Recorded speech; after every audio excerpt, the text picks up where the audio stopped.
29 और 30 तारीख समस्त स्कूल छुट्टी एने राज्य सरकार जारी कला एक बड़ घोषणा।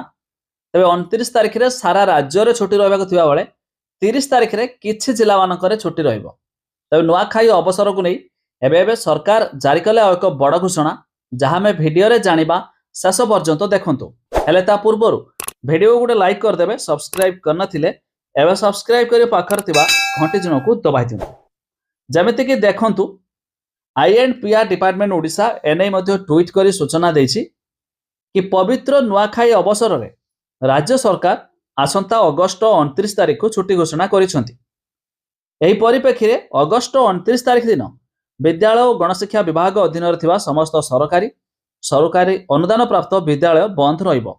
अर्थात 29 तारीख को सरकार छुट्टी घोषणा कले, किंतु एही मध्य भी 30 तारीख भी रहिबो।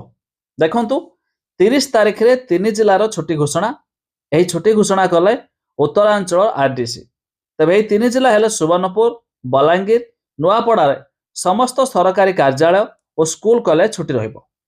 तबे नुआखाई पई लोकल हॉलिडे घोषणा मध्य होइछि।